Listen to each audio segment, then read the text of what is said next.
Après avoir discuté avec sa belle-mère, le garçon a été cruellement obligé de dormir dans la rue, mais son père a dû rentrer du travail plus tôt et, en arrivant chez lui, il a fait quelque chose d'inimaginable. L'histoire suivante peut susciter de fortes émotions. Toute ressemblance avec des faits réels est purement fortuite. Si vous aimez ce type de contenu, abonnez-vous à notre chaîne. Merci. Dans l'immensité du ciel nocturne, parsemé d'étoiles scintillantes telles des diamants dispersés par un artiste divin, Maurice et son fils Antoine, un garçon de 8 ans au regard curieux et à l'énergie inépuisable, parcouraient les rues silencieuses de la ville. Leurs pas résonnaient avec l'écho du vent, porteur du doux parfum des jasmins en fleurs sur les balcons qu'ils croisaient. Maurice, un homme de taille moyenne aux cheveux déjà teintés d'argent, tenait fermement la main d'Antoine, sentant la connexion palpable à travers la chaleur émanant de cette petite pression innocente. Alors qu'ils avançaient, la lueur douce d'un modeste restaurant commençait à se dessiner devant eux. C'était un établissement simple, avec des murs de briques apparentes et des fenêtres embuées qui dissimulaient en partie la chaleur humaine à l'intérieur. Une enseigne en bois oscillait doucement au gré du vent, portant le nom « La Petite Chouette ». Ce lieu n'était pas simplement un restaurant pour Maurice et Antoine, c'était un morceau de leur histoire, un refuge de souvenirs de celle qui avait été la joie de leur vie, Clara, l'épouse bien-aimée de Maurice et la mère adorée d'Antoine, dont la vie avait été tragiquement interrompue. En franchissant le seuil de la porte, une vague de chaleur les enveloppa, dissipant le froid de la nuit. L'atmosphère était chaleureuse, avec des tables en bois recouvertes de nappes de lin et un éclairage tamisé dansant doucement sur les murs ornés de paysages champêtres. Antoine regardait autour de lui, ses yeux brillants du reflet des petites lumières suspendues au plafond, tandis que Maurice esquissait un bref sourire, laissant les souvenirs inonder son cœur. « Papa », dit Antoine, sa voix mêlant admiration et nostalgie, « maman adorait cet endroit, n'est-ce pas ?» Maurice hocha la tête, sentant un nœud se former dans sa gorge. « Oui, mon fils, elle disait que cet endroit avait le meilleur bœuf bourguignon de la ville, et chaque fois qu'elle riait, on aurait dit que le restaurant entier s'illuminait. » S'asseyant à une table près de la fenêtre, Maurice aida Antoine à monter sur sa chaise avant de s'asseoir en face de lui. Le serveur, les reconnaissant, s'approcha avec un sourire bienveillant. « Le habituel, messieurs ?» demanda-t-il, notant déjà la commande sur son carnet. Maurice regarda Antoine, qui acquiesça avec enthousiasme. « Oui, s'il vous plaît, et le dessert spécial que maman commandait toujours. »« Bien sûr, Antoine, » répondit le serveur, sa voix empreinte d'une solennelle tendresse. Pendant qu'ils attendaient, Maurice raconta des histoires de leur première visite ici avec Clara, de comment elle avait choisi exactement ce coin pour célébrer de petits triomphes et des rêves partagés. Antoine, absorbant chaque mot, imaginait sa mère là, riant et partageant des moments qui devenaient maintenant ses propres souvenirs à travers les récits de son père. Lorsque le dîner arriva, Maurice et Antoine trinquèrent avec leur verre d'eau, un geste simple mais chargé de sens. « À maman », dit Maurice, la voix tremblante. « À maman », répéta Antoine, ses yeux brillants non pas de tristesse, mais d'un amour éternel et d'un respect pour la vie que sa mère avait tant chérie. Ensemble, dans la douce lumière et le murmure des conversations autour d'eux, père et fils partagèrent non seulement un repas, mais un moment de connexion profonde, un lien indissoluble forgé dans la mémoire et l'amour. Dans la pénombre accueillante du restaurant, Maurice et Antoine, déjà servis avec la paella qui rappelait tant la joie de Clara, plongèrent dans des souvenirs remplis d'amour et de nostalgie. « Ta mère adorait la paella d'ici », commença Maurice en partageant le plat coloré avec son fils. Elle disait que chaque bouchée était comme une fête, même dans les jours les plus difficiles. Antoine, écoutant attentivement, souriait en imaginant sa mère, la femme vibrante qui, même dans l'ombre de sa lutte contre le cancer, était l'âme de toute célébration. Elle faisait rire tout le monde, tu sais, même quand elle ne se sentait pas bien, elle était le cœur des fêtes, continua Maurice, son regard perdu un instant dans le souvenir de Clara dansant, ses yeux brillants d'une force indomptable. Alors que le dîner se poursuivait, Maurice savait que la soirée demandait plus que de simples souvenirs. Il y avait une conversation en suspens, un nouveau chapitre attendant d'être soigneusement introduit. Il prit une gorgée de vin, choisissant ses mots avec la délicatesse de celui qui marche sur un terrain sacré. « Antoine, il y a quelque chose d'important dont je dois te parler. commença Maurice, sa voix douce mais ferme. Le garçon regarda son père, réalisant la gravité du moment. « Tu sais que ta mère sera toujours une partie essentielle de nos vies, et rien ne changera cela. » Antoine hocha la tête, son expression attentive. Maurice continua, le cœur serré mais plein d'espoir. « Ces derniers temps, j'ai rencontré quelqu'un. Son nom est Manon. Elle est une personne très gentille et aimante. » Il fit une pause, cherchant dans les yeux de son fils tout signe de la manière dont ces mots étaient accueillis. « Tu envisages de l'épouser » demanda Antoine, sa voix petite, empreinte d'une maturité inattendue pour son âge. « Oui, j'y pense », confirma Maurice, encouragé par le calme de son fils. « Mais je veux que tu saches que cela ne change pas l'amour que je ressens pour toi ou pour ta mère. Manon respecte énormément l'histoire que nous avons et... » Alors que la conversation entre Maurice et Antoine sur la possibilité d'une nouvelle union familiale se déroulait, le garçon ressentait un tourbillon d'émotions. La douce lumière qui illuminait le restaurant semblait refléter l'état d'esprit confus d'Antoine, projetant des ombres dansantes sur la table pendant qu'il assimilait la nouvelle. « Papa, est-ce qu'elle est gentille? Est-ce qu'elle aime les enfants ?» demanda Antoine, la curiosité perçante à travers son incertitude initiale. Sa voix exprimait un mélange d'intérêt sincère et d'une hésitation palpable, reflétant son combat intérieur. Antoine jouait avec le dernier morceau de paella dans son assiette, son expression toujours partagée. « Mais papa, tout va changer, n'est-ce pas? Notre maison, nos affaires, elle viendra vivre avec nous? » Si tout se passe bien, oui, elle viendrait vivre avec nous. Mais cela ne signifie pas que nous perdrons ce que nous avons, ou ce que nous avions avec maman. Nos souvenirs et l'amour que nous partageons feront toujours partie de nous, quoi qu'il arrive, expliquait Maurice, essayant de construire un pont sur les eaux tumultueuses de l'esprit d'Antoine. Le garçon regarda dehors, à travers la fenêtre embuée, où les lumières de la rue formaient des halos dans la nuit sombre. « Et si je ne l'aime pas ?» Sa voix était basse, chargée d'une peur tacite que sa vie familiale puisse être irréversiblement altérée. Maurice tendit la main sur la table, couvrant la petite main d'Antoine avec la sienne. « Alors nous en parlerons, tout comme nous le faisons maintenant.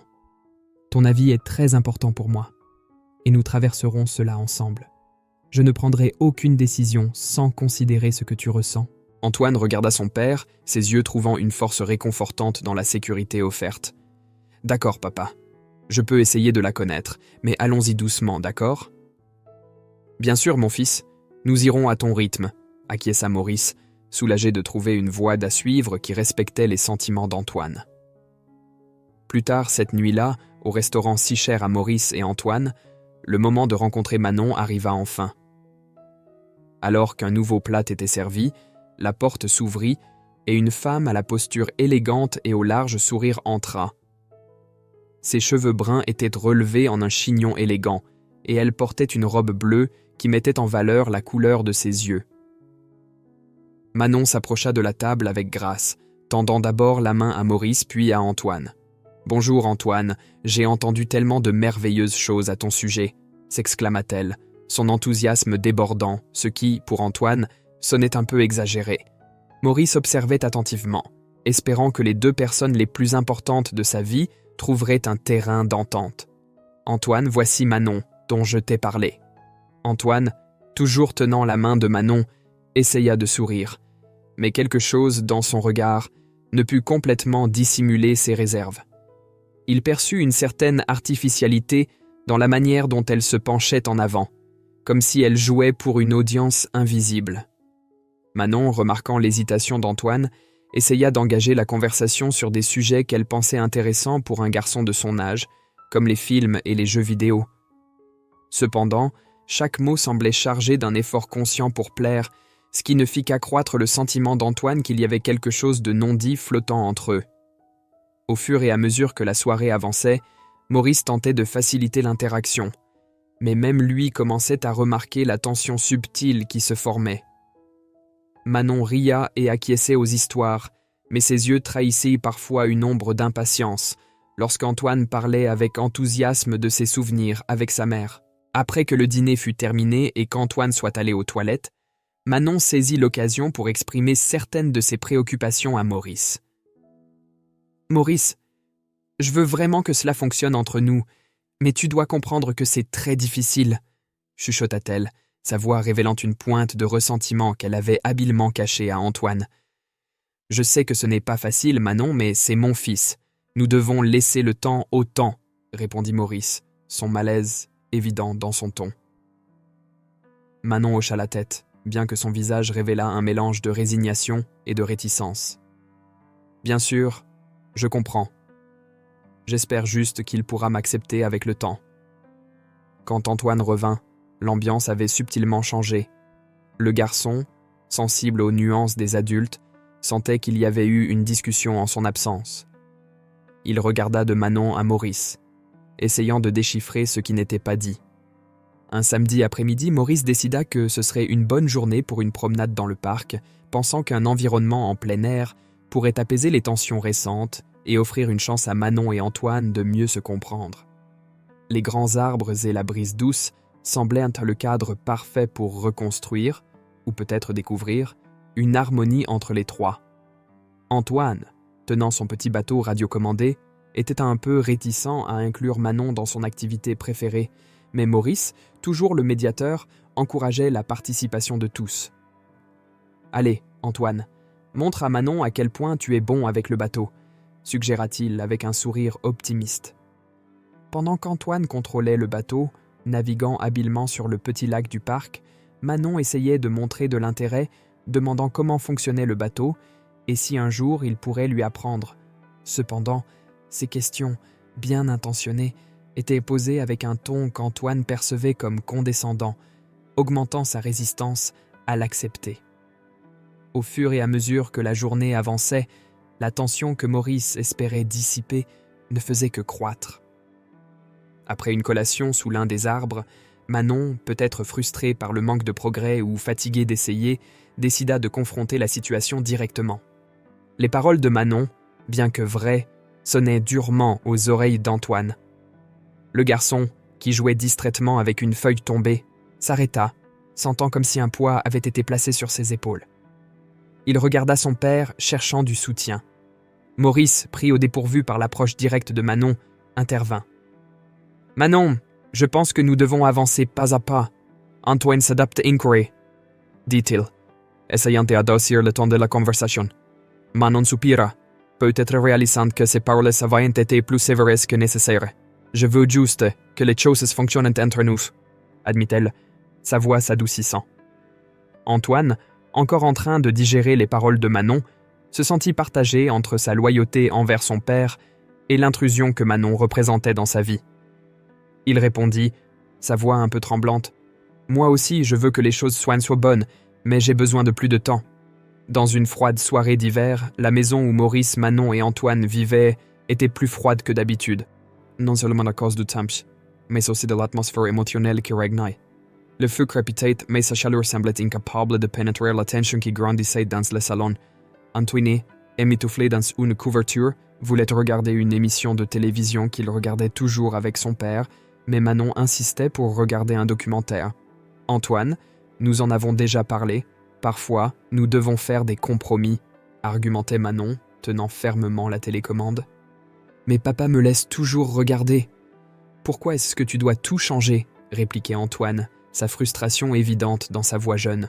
La discussion escalada rapidement, Manon perdant patience. Regarde, Antoine, si tu ne peux pas suivre les nouvelles règles de la maison, peut-être que tu devrais penser à trouver un autre endroit où vivre. Lâcha-t-elle, ces mots plus durs qu'elle ne le voulait.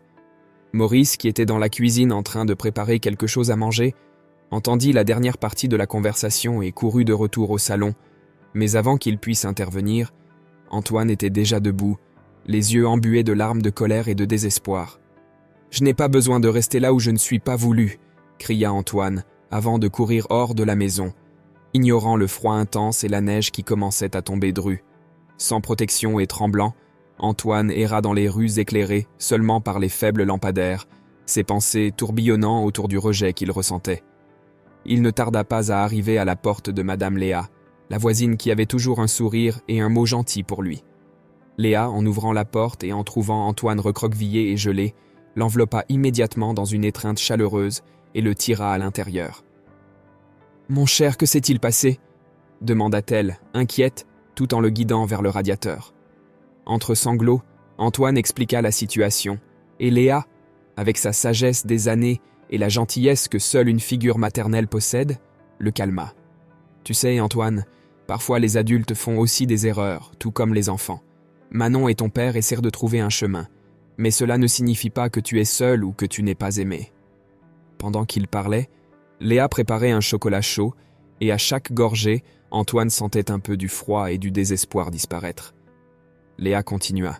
« Tu es beaucoup aimé, Antoine, et parfois, la meilleure façon de résoudre ces choses est de parler de ce que nous ressentons une fois que les choses se sont calmées. » Dans la sécurité et la chaleur de la maison de Madame Léa, Antoine trouva non seulement un refuge physique, mais aussi un espace pour se confier et recevoir des conseils. Léa, avec la patience et la sagesse que seule l'expérience de la vie confère, écouta attentivement pendant que le garçon partageait ses sentiments de confusion et de rejet. Elle parla doucement, offrant des paroles de réconfort et de perspective, aidant Antoine à comprendre que les défis familiaux sont complexes et demandent souvent du temps pour être résolus. « Antoine, souviens-toi qu'il est important d'exprimer ce que tu ressens, mais avec calme et respect. Tout le monde s'adapte à cette nouvelle situation. C'est un processus qui demande de la patience de tous les côtés, » conseilla Léa alors qu'ils étaient assis dans la cuisine, la table entre eux éclairée par une petite lampe.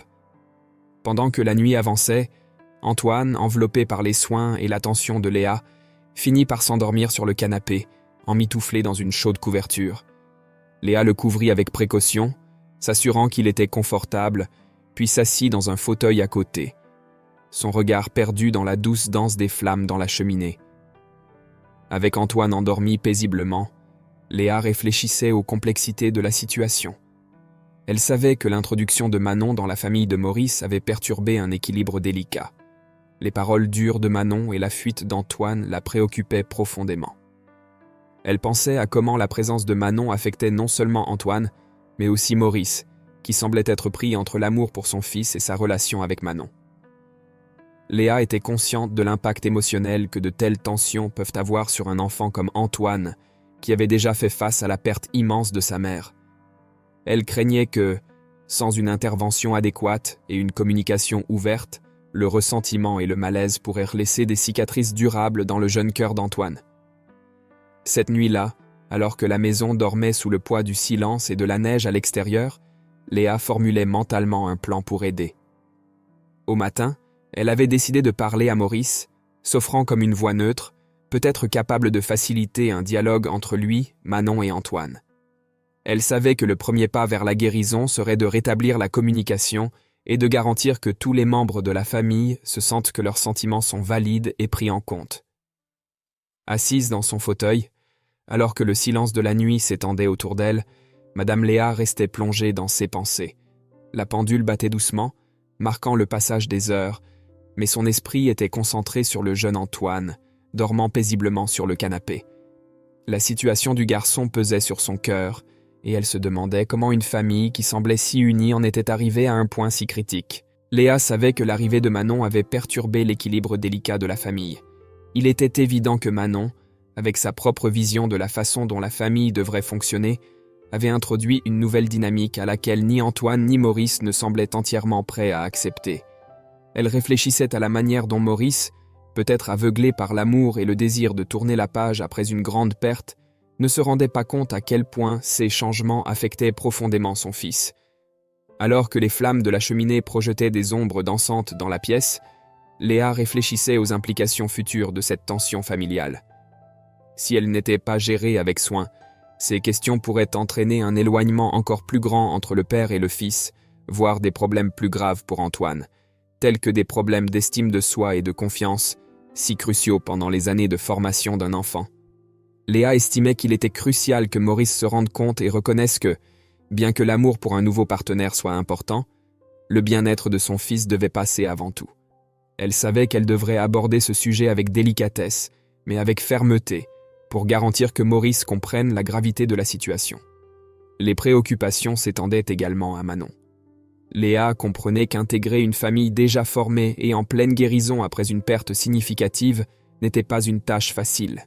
Un haut degré de sensibilité et de patience était nécessaire, des qualités que Manon semblait encore devoir développer. Résolue à aider, Léa prévoyait de parler à Maurice le matin venu, en proposant de faciliter une conversation entre lui, Manon et Antoine. Elle espérait pouvoir contribuer à établir de nouvelles bases pour la communication et la compréhension mutuelle au sein de la famille.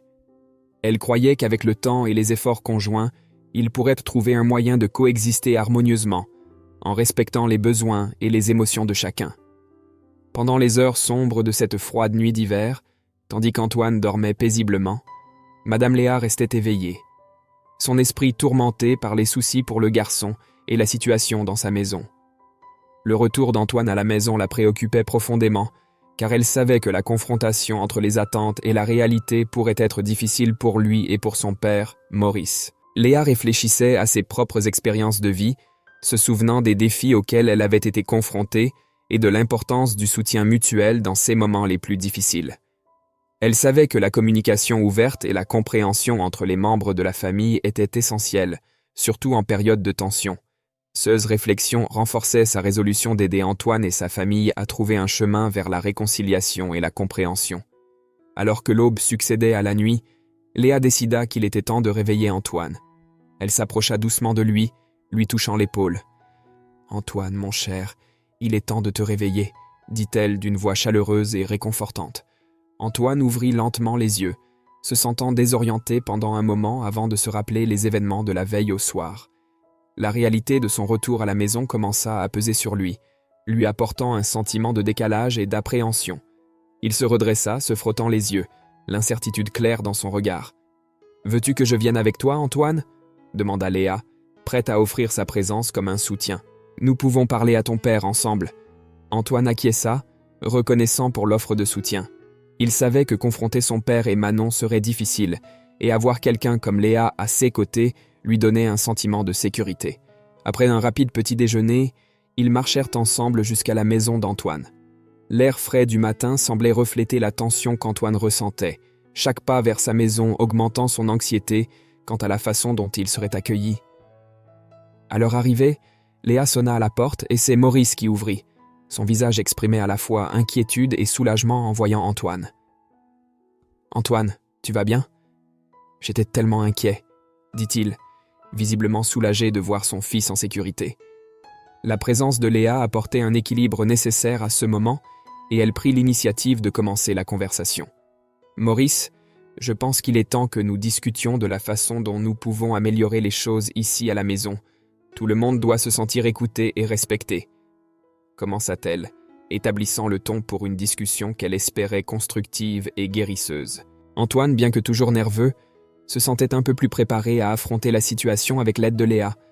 Il regarda son père, espérant trouver le même amour et le même soutien qu'il avait toujours connu, prêt à exprimer ses sentiments et à travailler pour mieux comprendre la nouvelle dynamique de sa famille. Antoine marchait lentement de retour chez lui, chaque pas marqué par un mélange de réticence et du besoin de confronter ceux qu'il avait laissés derrière lui. La nuit passée à l'extérieur lui avait non seulement fait réfléchir aux implications de son absence, mais aussi aux profonds changements dans sa vie familiale que les événements récents avaient déclenchés. Il se demandait comment son père et Manon auraient réagi à sa fuite soudaine et ce que cela signifiait pour l'avenir de tous. Arrivé chez lui, Antoine s'approcha de l'entrée avec hésitation. Au lieu de sonner ou de frapper à la porte, il choisit d'utiliser une clé qu'il cachait toujours sous un pot de fleurs, un secret qu'il partageait avec son père depuis qu'il était petit. Alors qu'il retirait la clé et ouvrait la porte, une vague de bizarrerie l'envahissait. Il se sentait comme un intrus dans son propre foyer, un endroit qui avait toujours représenté la sécurité et l'amour, mais qui semblait maintenant teinté d'incertitude et de conflit. En entrant silencieusement, Antoine referma la porte derrière lui avec précaution, évitant de faire le moindre bruit qui pourrait réveiller Maurice ou Manon. La maison était sombre et silencieuse, ce qui ne faisait qu'accentuer le sentiment d'aliénation qu'il ressentait. Marchant dans les couloirs familiers, maintenant éclairés seulement par la douce lumière de la lune qui entrait par les fenêtres, Antoine ressentait chaque photo de famille accrochée au mur et chaque objet décoratif comme un témoignage silencieux des nombreux souvenirs heureux qu'ils avaient partagés ici. Antoine monta les escaliers à pas feutrés, se dirigeant vers sa chambre. L'ambiance semblait figer les échos de leurs rires et de leurs jeux passés. Une fois dans son refuge, il laissa tomber son sac à dos par terre et s'assit sur le lit, regardant l'espace autour de lui. Tout était exactement comme il l'avait laissé, et pourtant rien ne semblait pareil. Réfléchissant aux changements dans sa vie familiale, Antoine ressentait un mélange de tristesse, de confusion et un désir croissant de comprendre et peut-être d'accepter les nouvelles dynamiques qui se formaient. Il savait que la conversation avec son père et Manon était inévitable et nécessaire, mais une partie de lui souhaitait pouvoir remonter le temps à une époque avant les tensions et les malentendus. Enveloppé par le silence de la maison endormie, Antoine descendit les escaliers jusqu'au salon, poussé par le besoin de se sentir moins isolé. Là, parmi les ombres douces projetées par la lumière de la lune à travers les rideaux, ses yeux rencontrèrent une photographie de sa mère sur l'étagère. C'était une image d'elle dans le jardin, souriant avec le soleil illuminant son visage, un rappel de jours plus heureux et sans soucis. Antoine prit la photo avec délicatesse, ressentant un mélange de nostalgie et de réconfort en voyant le sourire chaleureux de sa mère. Il s'assit sur le canapé, la photo dans les mains, se permettant de se plonger dans les souvenirs de ces temps plus heureux. Des larmes silencieuses commencèrent à couler sur ses joues, alors qu'il se souvenait de l'amour inconditionnel et de la sécurité que sa mère lui avait toujours procuré. Alors qu'il était perdu dans ses pensées et ses souvenirs, la lumière de l'aube commença à filtrer à travers la pièce, marquant l'arrivée d'un nouveau jour.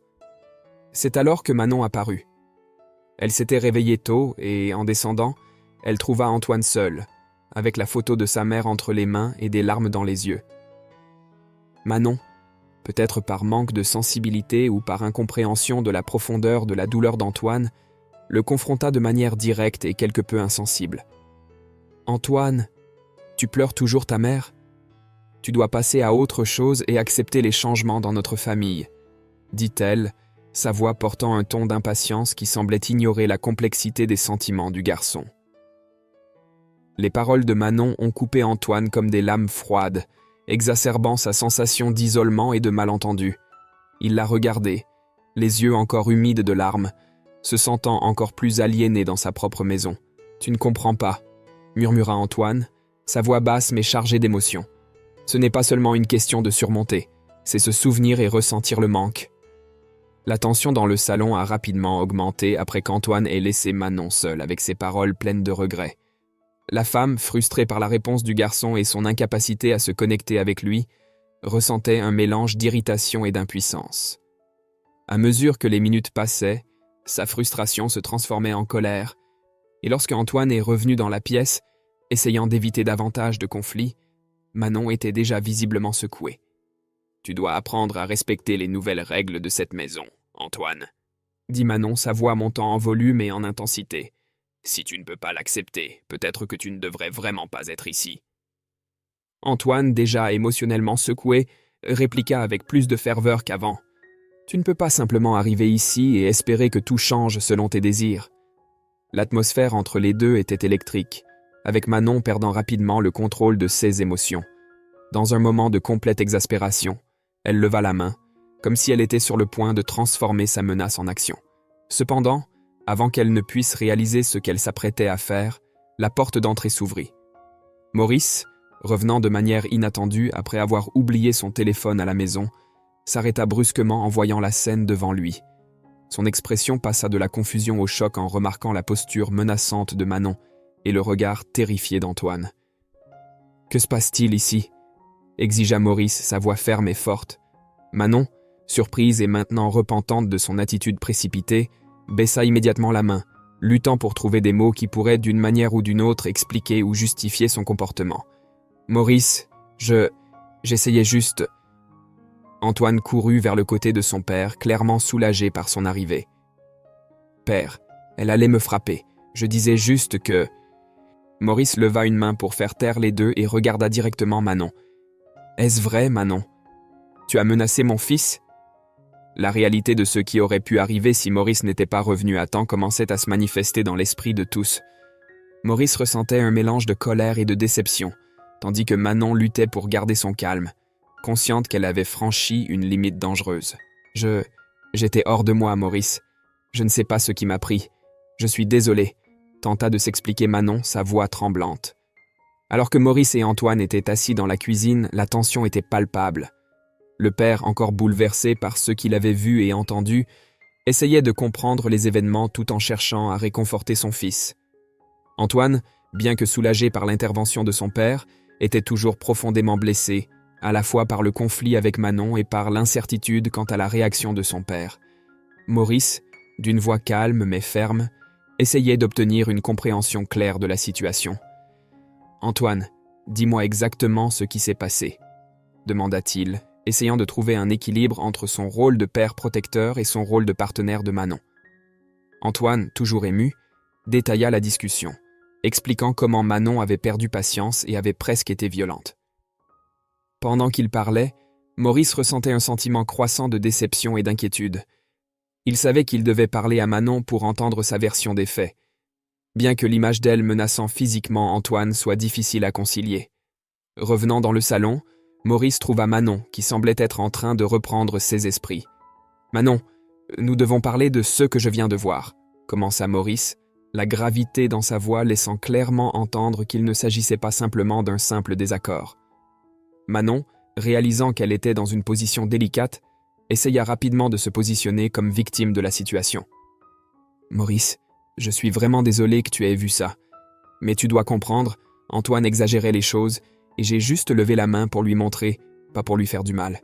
J'ai réagi sous pression, mais c'est moi qui essaie de maintenir cette famille unie, expliqua-t-elle, sa voix tremblant un peu sous le poids de ses propres paroles.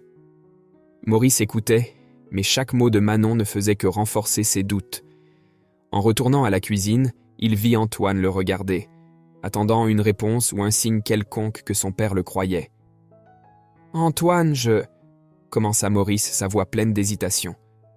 Il était clairement divisé, voulant croire en Manon, mais les preuves et la peur que son fils puisse être en danger pesaient lourdement dans son esprit.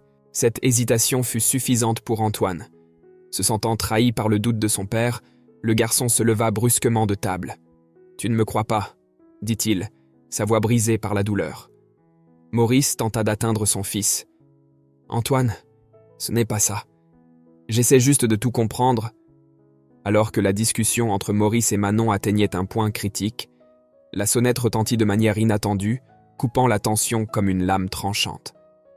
Antoine, qui s'était arrêté dans le couloir en se rendant à sa chambre, se tourna en entendant le son. L'espoir brilla dans ses yeux en pensant à qui pourrait se trouver de l'autre côté de la porte à ce moment-là. Se précipitant vers l'entrée, Antoine ouvrit rapidement la porte et trouva Madame Léa de l'autre côté, avec une expression de préoccupation et d'affection. Sans hésiter, il se jeta dans ses bras, laissant les larmes qu'il retenait s'échapper librement. Léa, avec son calme et son empathie habituelle, le serra fort, offrant le réconfort dont le garçon avait tant besoin. « Léa, je suis tellement content que tu sois là », murmura Antoine, sa voix étouffée par l'épaule de la femme âgée. Léa caressa le dos d'Antoine, regardant par-dessus son épaule Maurice, qui observait la scène du salon, un mélange de soulagement et de confusion sur son visage. Elle se présenta formellement, toujours tenant Antoine. « Maurice, je suis Léa, la voisine. Nous devons parler. » Invitant Léa à entrer, Maurice guida Léa et Antoine de retour dans le salon, où Manon était toujours là, visiblement bouleversée par la scène à la porte. Tout le monde s'assit, et Léa ne perdit pas de temps à révéler les événements de la veille. « Antoine était chez moi hier soir, » commença Léa, sa voix ferme et claire. « Il est venu vers moi, désespéré et frigorifié, après avoir été chassé. Je l'ai accueilli, offrant un endroit sûr pour qu'il passe la nuit. » Maurice regarda Manon puis Antoine, son expression passant de la surprise à l'indignation en absorbant la gravité de la situation. « Expulsé ?» répéta-t-il, sa voix portant le poids de la réprobation et de la déception. Manon essaya d'interrompre, sa voix tremblante. « Maurice, je ne voulais pas que cela... » Léa cependant continua, coupant la défense de Manon. « Il est important que tout le monde ici comprenne l'impact que vos actions ont sur Antoine. Il n'est qu'un enfant et a besoin d'un environnement stable et aimant. » Maurice dut faire face non seulement aux conséquences des actions de Manon, mais aussi à ses propres échecs à protéger son fils. Antoine, tenant la main de Léa, se sentit enfin entendu et soutenu, non seulement par sa voisine, mais aussi par la compréhension croissante de son père de la nécessité de changements profonds dans leur maison. Maurice, consumé par une colère qui montait à chaque mot de Léa, pouvait à peine croire à la réalité qui se déroulait devant ses yeux. L'air froid qui entrait par la porte ouverte n'était rien comparé à la glace qui se formait dans son cœur en réalisant le danger auquel son fils avait été confronté. « Comment as-tu pu » explosa Maurice, se tournant vers Manon avec un regard empli de flèches acérées. Manon, prise au dépourvu par l'intensité de sa colère, commença à bafouiller une explication, mais Maurice n'était pas disposé à écouter. « Il n'y a pas de justification. Tu as menacé la sécurité de mon fils, » continua-t-il, sa voix résonnant sur les murs de la salle.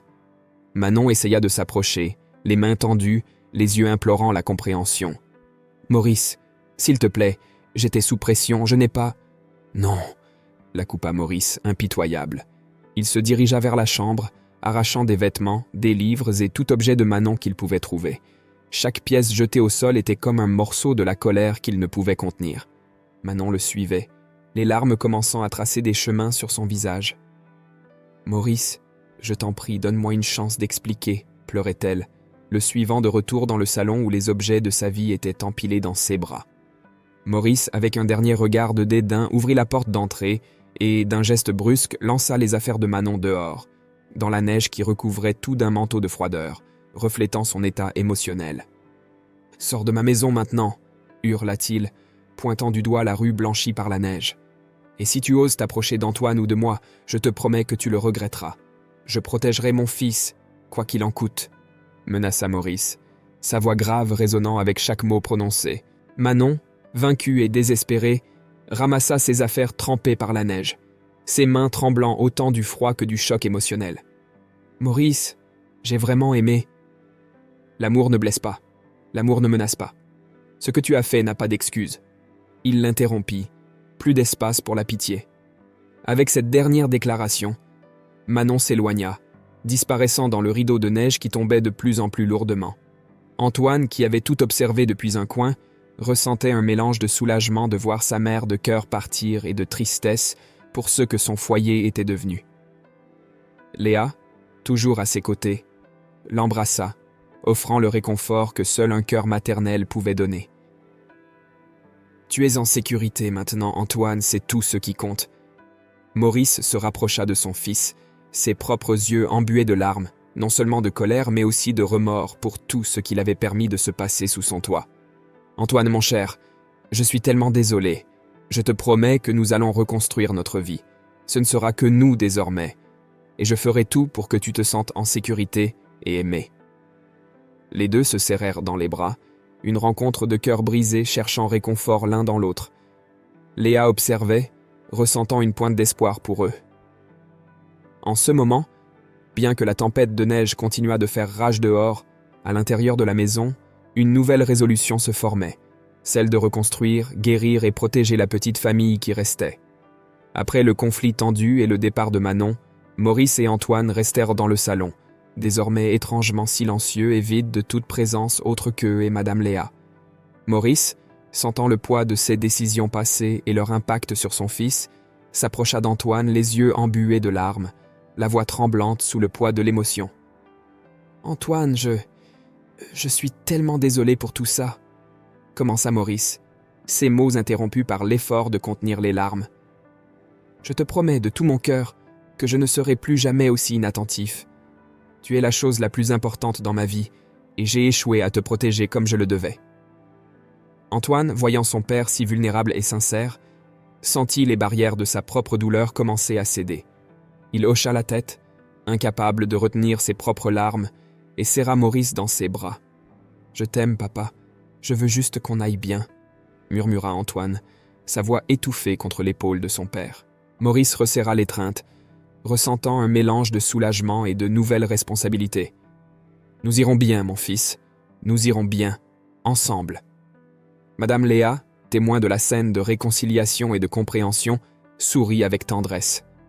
Maurice se tourna vers elle, sa gratitude évidente dans chaque mot qu'il disait. « Léa, je ne sais pas ce que nous ferions sans toi. Tu as sauvé notre petit ici, et je te dois bien plus que je ne peux l'exprimer. » Léa, toujours humble et prête à aider, agita la main, minimisant les éloges. « Ce n'était rien, Maurice. Antoine est comme un petit-fils pour moi. Je suis juste heureuse de pouvoir aider. » Au fil des semaines et des mois, la vie dans la maison de Maurice et Antoine retrouva progressivement une nouvelle normalité. Mais cette nouvelle normalité incluait désormais Madame Léa de manière plus régulière et profonde.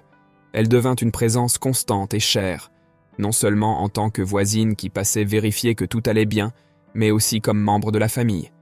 Elle se joignait souvent à eux pour des dîners et passait des après-midi à apprendre à Antoine à s'occuper du jardin ou simplement en partageant des histoires de sa propre vie, enrichissant ainsi l'expérience des deux avec sa sagesse et son affection. Maurice, reconnaissant la valeur de l'amitié de Léa, faisait un point d'exprimer sa gratitude fréquemment, l'aidant également avec tous ceux dont elle avait besoin. Antoine, quant à lui, trouva en Léa une figure maternelle supplémentaire, quelqu'un qui lui offrait affection, conseils et une oreille toujours prête à écouter. Avec le temps, le trio a formé un lien unique d'entraide et de soins, un petit noyau familial qui, malgré les adversités, a su trouver un moyen de s'épanouir grâce au soutien et à l'amour inconditionnel.